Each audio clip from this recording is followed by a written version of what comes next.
book and in your podcast, which I do recommend, you say that there are many crises in our lives. Yes. Talk about that a little bit, would you? Yeah, so I think that in the pandemic, everybody started saying, oh my God, like this is horrible. This is like, even my son, this is the worst 2 years of our lives. And I go, you have no idea. Like if you think this is bad, buddy, wake up. Because your life will have many bad years. You guys have to hear that. Life is not all joy and happiness. And if it was all joy and happiness, you wouldn't know joy and happiness when it showed up. And for me, I think obviously my first crisis of my life was, moving to the United States and my parents being so depressed and every day wondering if they could go home and having to go, which by the way, we were lucky because we got to live with an American family that took us in. But even that was like, oh my God, we have to eat asparagus and all this stuff. And, it was very like, what are we going to do and how are we going to make money? And it was a crisis. But since then, I've had so many crises. I've had my houses flood. I've burned down my house once. I've gotten divorced. I've had breakups. I mean, every crisis you can think of. Some of them the universe gave me, like a pandemic, and some of them I created myself, and I created the problem. Regardless, you're going to have a lot of problems. So you have to learn. And again, as an immigrant, you're so ready and resilient for crises because you're used to it. And I think it really serves you in business and in life.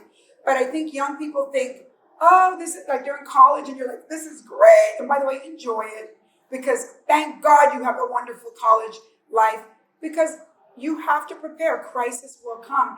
And don't take it personally and don't think it's the end of the world. It's just the next obstacle in an obstacle course. And instead of being depressed about it, you have to take yourself to a higher place. I want to tell you the biggest crisis of my life that changed my life for the better. I went to all-girl Catholic school, and my parents really couldn't afford it. And I sold Avon to pay for my school. And I even had to, save my dad and tell the nun, write me a letter that I got a scholarship or something so my dad wouldn't think that, I was paying for school, which would have embarrassed him. So that tells you a little bit about my life in grammar school. But in that same school, I was in high school. In my sophomore year, I wrote a story for school.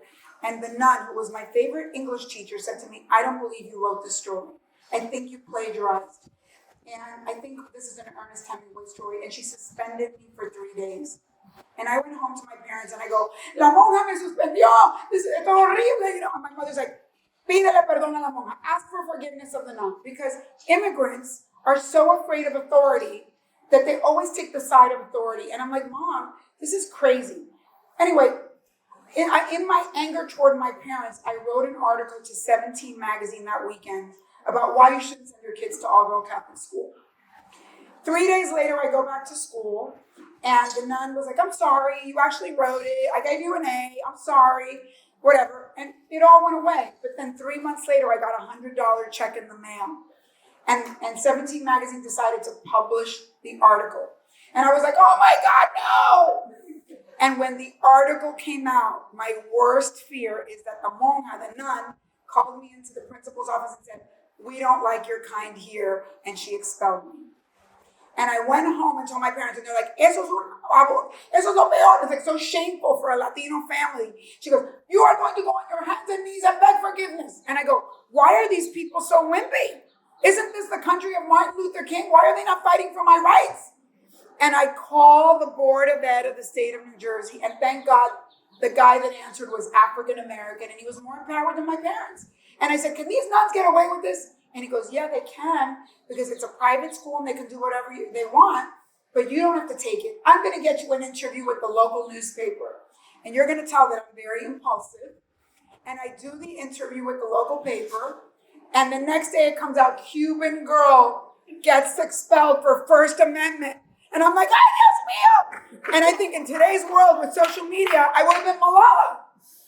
So my parents, like the nun calls us back into school, and she says, and my parents are like, ay, Dios mío, what are we going to do? And the nun says, I didn't say I was going to expel you. I said I didn't like what you did. In fact, you're such a good student. We're going to graduate you 2 years early. And my mother goes, eso es un honor. I go, yeah, it's an honor. It went right over her head. And that thing changed my life. that horrible moment where I was freaking out because 17 magazine offered me the youngest guest editorship in the history of the magazine.